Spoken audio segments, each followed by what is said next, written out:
this is the pot calling the kettle African American, but y'all make me laugh recently with some of these debates I'm seeing on social media. So I don't know where this came from, but lately everyone wants to argue who is the best rap duo of all time, whether it's Outkast, whether it's Mobb Deep, whether it's Meth and Red, whether it's Raekwon and Ghost, whether it's Clipse. And it's so funny because I know I'm the guy who makes a living ranking and putting stuff against each other, but it's kind of weird having this conversation because to me, you've got a bunch of groups that are being pitted against each other, not in a way of celebration, but as a way to pull them all down. That's not what we do here. We want to celebrate. So I have no problem with comparing catalogs or influence or seeing how great someone was, but all those groups we named, they're all super dope. They all contributed to hip hop. You can't say that one person is lesser because they came from the South, or one person is greater because they came from up north. And at the end of the day, the actual answer is Outkast. But we're going to leave that for another time. Because today, we are going to use this opportunity to talk about one of my favorite groups of all time. If you know your boy, you know, Clipse. One of the greatest to ever come out of my home state of VA. I'm on it. So yes, today, not only are we going to talk about the greatest albums of Clipse, since they just dropped an album that has the streets on fire, we're going to talk about Pusha T's solo run, we're going to talk about Malice's solo run, and I'm going to prove to y'all right now why they are one of the best to do it, even if you're just catching up. So use this opportunity, if you're new to the Clipse conversation, to catch up on all of this music that they've had over the past 20 years, and trust me, it's all bangers. So join your boys, D Roth, and me, myself, to talk about one of the greatest duos of all time. I think now that I mentioned it, me and D Roth, we're one of the best duos of all time. At least we're better than the City Girls. Anyway, and about us, it's about Clipse.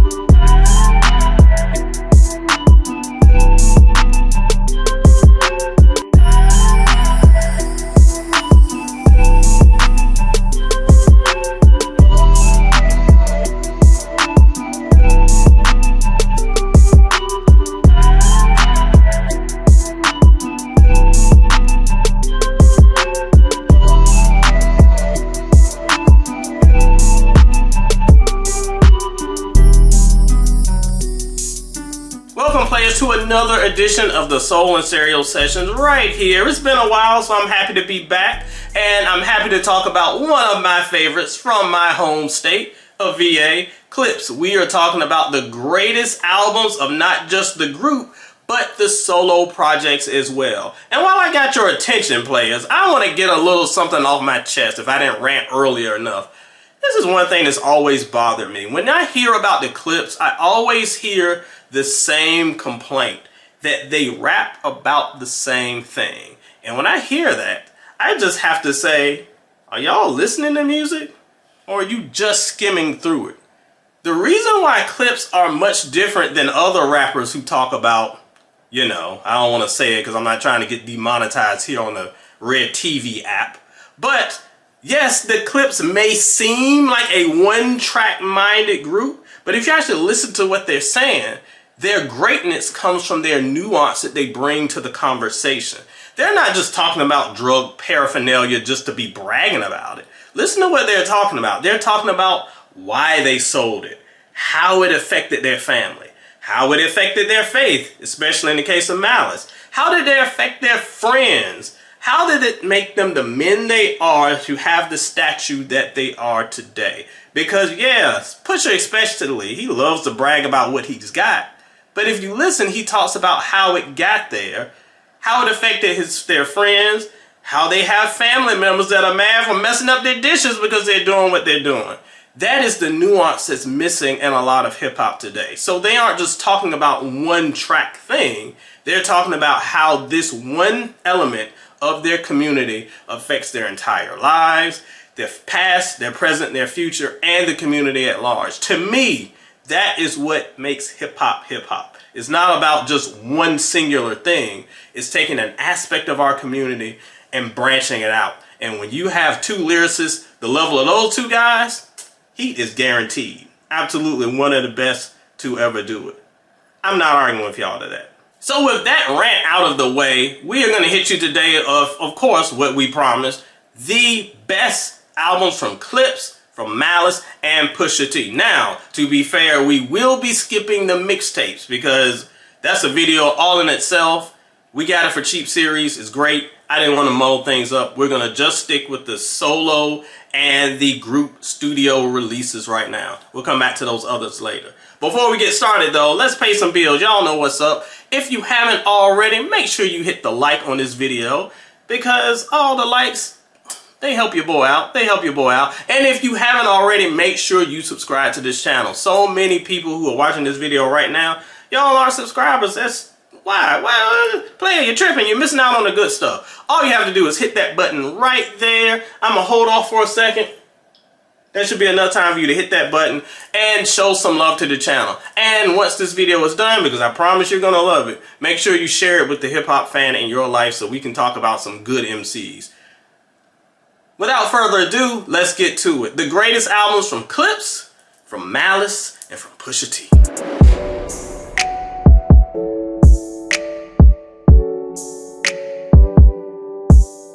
Alright, first up, coming in at the bottom, but this isn't a bad album. It's the second solo release from No Malice, Let the Dead Bury the Dead. So during Malice's No Malice era, he gave us two solo projects where he talked about his faith. But look, this was still Malice being Malice, so he still had the fire, he still had the bars, he still had that fire in his belly to give us some dope hip hop. So don't think that this is some soft MCing at all, because that's not it. My biggest problem with this album really is the production and the mixing, because when you think about Clipse projects specifically, you got one of the greatest production duos of all time, the Neptunes, backing these dudes up. So when you hear these beats that are just okay, and the mixing that's just a little off, it does bring down the listening experience a little bit. But I would implore you to check it out if you haven't heard it. Some great bars, some great insights. I think Malice is one of the most thoughtful MCs of this era, and this album proves it.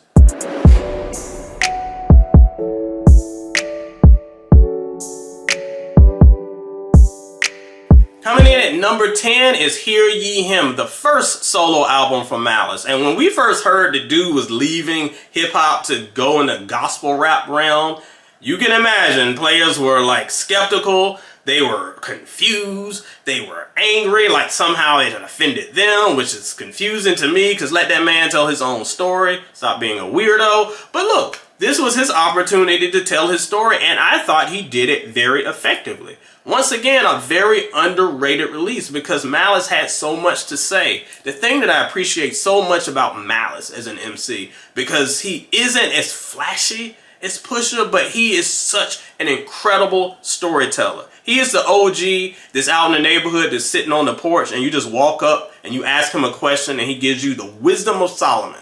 That's what this album is, and that's what he does with every release. Once again, very overlooked because of how it came out and the era, but it's one that I think you should definitely go back and revisit. You're going to learn something from that one.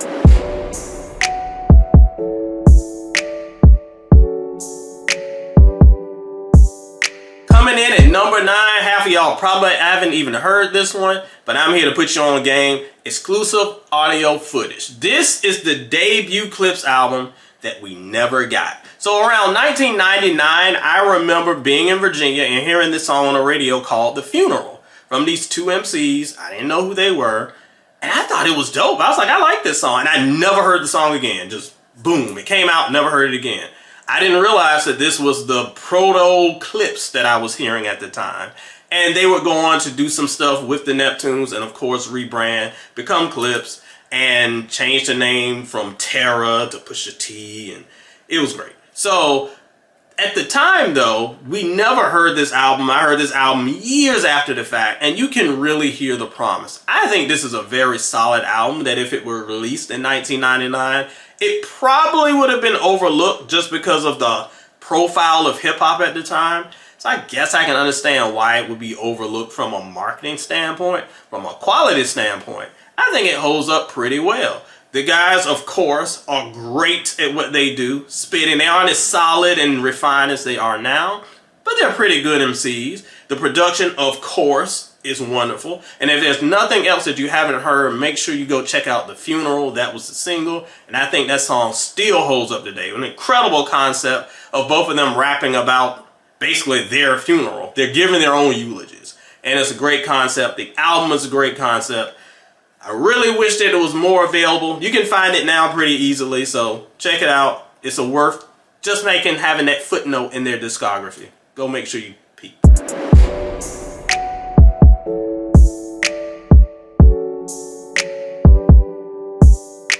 Coming in at number 8 is Till the Casket Drops. I know I'm going to get some heat for this placement. I know it's relatively low, but most people would have this at the dead last end of their list. I get it. Even Pusha doesn't like this album. He's complaining about this album. But I think it has its moments. It's a lighter, much more, I don't know if hopeful is the right word, but it definitely feels a lot more energetic and bright than most Clipse projects, which are usually pretty dark and heavy and thoughtful. This one is more mainstream leaning to an extent. Not completely, they're not completely jumping around and doing stuff with T-Pain, but it definitely is a little bit out of their comfort zone.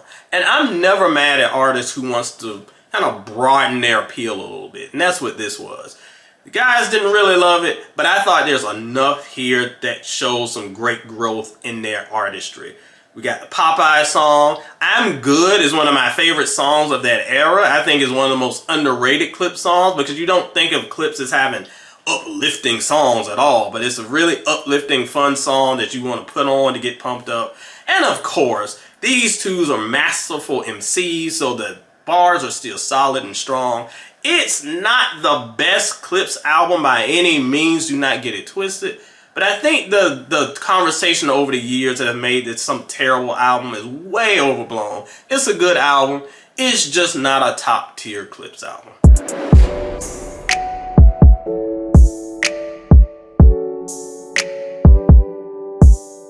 Coming in at number 7 is the first Pusha T solo project on this list that we'll talk about, Darkest Before the Dawn, The Prelude. This is his second release, and honestly, this release and the next one on this list are almost interchangeable to me as far as quality, so it's hard to rank them. I'm going to go with sophomore album number 2 as this place for number 7. I like this album a lot because it's so no frills. It reminds me of like Lost Tapes Nods, where you just get this no frills, super short, super compact album. Everything is dope. Everything is good. And that's how I like my hip hop. I don't like, y'all know I don't like long drawn out albums, because if I'm on track 37 and I'm bored and I'm looking at like how long it takes for the song to end, that's not a good experience. Give me a tight, consistent experience. I'm gonna love that much more. That said, as good as this is, it does lack a few of the standouts that the previous album had. So that's why I rank this one a little bit lower. But both are very good. Both are very solid. And speaking of that other one, let's get to that right now.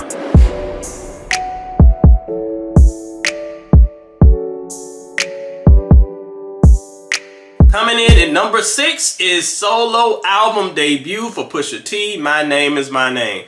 This album was so anticipated because Pusha had already become like the face of Clipse almost, because he was just so flashy. He had the feature run and everyone was just like, okay, we want to push a project, and this was the opportunity to do so, especially since Malice decided he was going to take some time away from the game. And well, I'll say this. I won't say that it disappointed, because it certainly did not. It did not. I thought this was a great album. People came into this wanting like a 5-star release, like this was going to be a game changer, an instant classic. That wasn't that. It wasn't as good as the Clipse albums before, but as far as a debut, I thought it was very, very solid. And it definitely measures up his level of artistry, because he's a solo artist, he's growing into it, and you can see kind of the footprints of where he would become later on, because he has some other solo joints that beat this one. We'll get to those in a second. But for this project, it was very strong because it was not a Baby Clipse album. It was a Pusha T project. Yeah, we got the Coke Boy tales aplenty, but we also had a little twist in the production, a little twist in the guest stars. He was definitely standing out on his own as a leading man. And of course it's Pusha, so the man is a walking horror film when it comes to the way he spits and delivers and tells his stories. So it was very intriguing on that part. An album that to this day people still love, and for good reason. Number 6, My Name Is My Name, a great solo debut for Pusha T.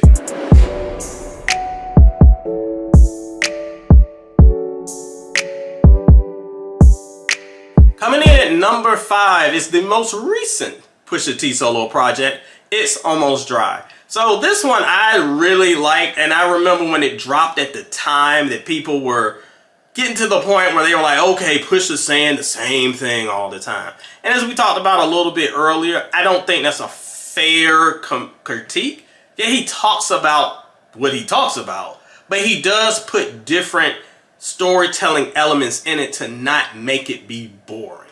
He's able to talk about what he did out in the streets of VA, and when he shouts out the names of streets that I actually went to school on, yeah, your boy's gonna get a little bit hyped about it. I can't hate on that. But the production from both the Neptunes and Kanye at the time were able to give him just a different twist and different perspective from what we got in previous releases. So it felt like a different aspect of his story, which I appreciated. Wasn't a retread, it was a continuation. And that's what really makes It Almost Dry so fun. And of course, it's just filled with quotables all up and down this thing. So many fun tracks. So much passion from him, so much great storytelling, and of course that intense delivery where sometimes you're listening to it and you feel like you gotta turn around, you feel like Pusha's just like over your shoulder like some kind of boogeyman, like he's just in the mirror like Candyman. That's how he rhymes, but I love it though. I love the intensity. Give me intensity back in hip hop. It's Almost Dry. Pusha, once again, a win from my boy.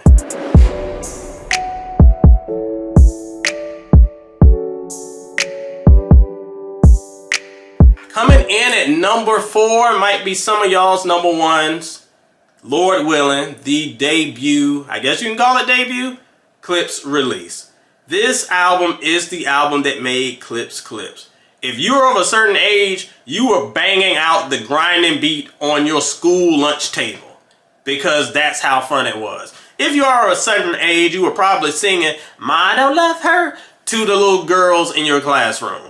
Because they had so much stuff that was so, even though they were singing about what they were singing about, they were able to bring so much fun and energy. The fun, the aspects of hip hop that make it just such a cultural phenomenon. It's not just storytelling, it's fun. It's a combination of both, and this album was able to do it. And then they just had these little things like I'm Not You and Comedy Central, and they were able to take their storytelling and lyrical acumen and throw it into these, whether it's posse tracks or just fun aspects. And my favorite Clip song of all time, of course, Virginia, it's like an anti-anthem. It's an anthem about a state where they're talking about the harsh, dark realities of a state, but they do it in such a compelling way. This album, y'all, man, I can't. I love this album so much. Even down to the album cover where Jesus is in the back seat. There's so much there if you understand Malice.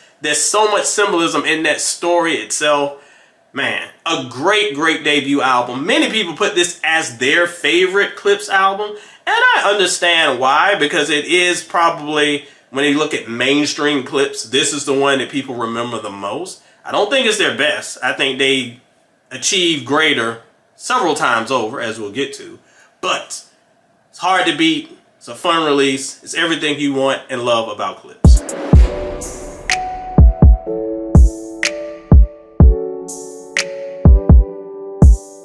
Coming in at number 3 is the greatest Pusha T solo project to date, Daytona. Y'all remember, come back with your boy to 2018, the summer of 2018, when Kanye had this idea to release all these projects that he was producing for artists, and let's be honest, it was kind of a disaster. I did like the Nas album a lot better than most people because people seem to despise that album. I actually like that album. The other albums, but this is the one that pretty much everyone can definitively say was the best of those releases, and it is great. Daytona is no frills. It's a very short release. Some people even didn't want to call it an LP. They wanted to call it an EP because it was so short. Whatever you call it, I call it dope. It is great. Because despite all those ups and downs with production, Pusha was able to kind of rein in Kanye's manic whatever he had going on at the time when he was recording in Wyoming. He found common ground with Kanye and took the production that he gave him and just filled in the blanks with his storytelling, with his energy, with his passion, and we got an incredible project. One of the best short albums in recent memory that I can think of. This was this close to a 5-star release for me because it was just so compelling from beginning to end. To me, it might not be, when people think of Pusha T solo projects, I always hear My Name Is My Name. Sometimes I hear It's Almost Dry. To me, Daytona is the definitive Pusha T solo experience. It's up there with the best of the Clipse albums.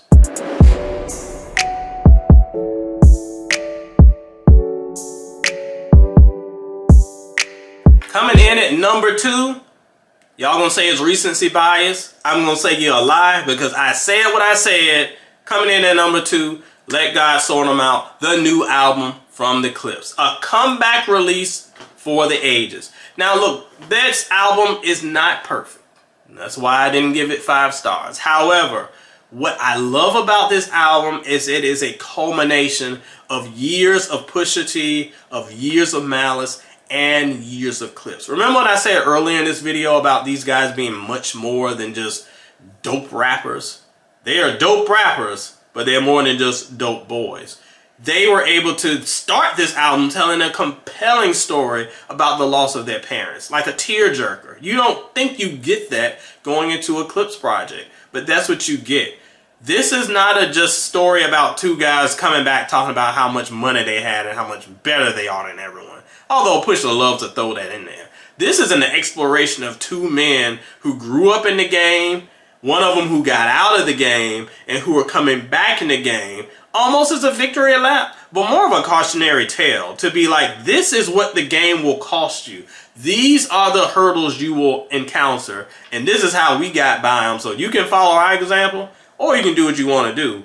But this is our story that we're telling, and that's why I love this album so much. It is just a reflection of the Lord Willin days, of the Hell Have No Fury days, the solo album days, and especially Malice's solo run with his faith, because that is sprinkled all throughout this project.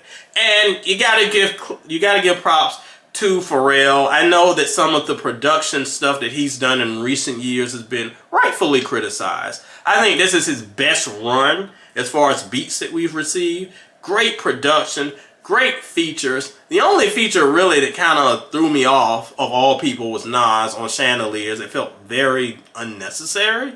But otherwise, Stove God Cooks, I wish we got more than a hook, but my goodness. We also, of course, Kendrick just blew the doors off of his song on Chains and Whips. Tyler killed POV. An incredible, incredible release.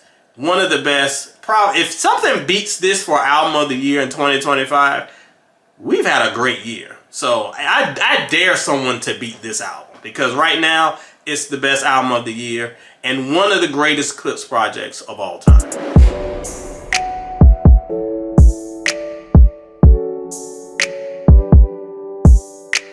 And coming in at number 1, we're going to take it to 2006, one of the most underrated years in hip-hop, if you ask me.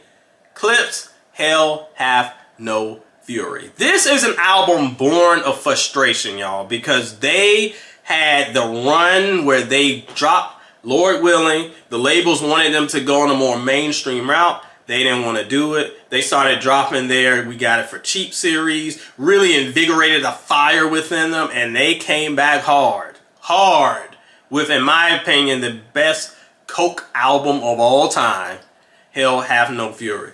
Pusha and Malice had something to prove, and there's nothing more dangerous than an MC who has something to prove. they were on fire. And the Neptunes, their production, whereas by late 2000s, they were starting to see a little bit of cracks in the foundation. This was probably the greatest of that late era Neptune's production. Every beat here was incredible, menacing. It's 1 minute you wanted to like bop your shoulders to Mr. Me Too. Next you wanted to run and duck for cover with some of these other ones like Riding Around Shining, and oh my gosh, so many great beats, so many great quotables here. And when it comes to just pure emceeing, Pusha and Malice were at another level. We always get the arguments about who's the best MC between the two. To me, I think if you look at the actual technique, Malice is a little bit higher than Pusha. When it comes to just charisma and engaging bars, of course, Pusha has more of the quotables. But here they're on such a level where it's just, they are just in sync throughout the entire project. It's so compelling. Between that, the incredible production, everyone was on point. Everyone was clicking on all cylinders. This is an album that only came about because all of the stars were aligned in the right place. If you look back, I know people will say that Lord Willin is the one, but if I look back and say, what is the definitive release from the Clipse? It would be Hell Hath No Fury. In my opinion, it gets the coveted 5-star ranking because this was their best album by far and one of the best albums of the 2000s. Hell Hath No Fury, cemented the Clipse, is one of the greatest duos to ever do it. Well, that's it, y'all. We ran through Clipse, we ran through Pusha, and we ran through No Malice, ranking all of their releases. So, what do you think? Are you a Lord Willin guy? Would you have that at #1? Would you have It's Almost Dry a little bit higher? What about those Malice albums? Have you heard those? If you have, let us know in the comments below. Let us know below what you think about my boys. And if you want to weigh in on who is the best duo of all time, go ahead and drop that below too. We are here to celebrate. I have no problem ranking as long as we're celebrating and not tearing folks down. That's whack. Especially when you have levels of artistry and creativity and dopeness that Clipse and some of these other duos have. Let me know what you think. Make sure you share this video. Make sure you like this video. And this edition of the Soul and Stereo Sessions is a wrap. Me and D Roth, your favorite duo, we out of here. We'll see you next time. Play on, players.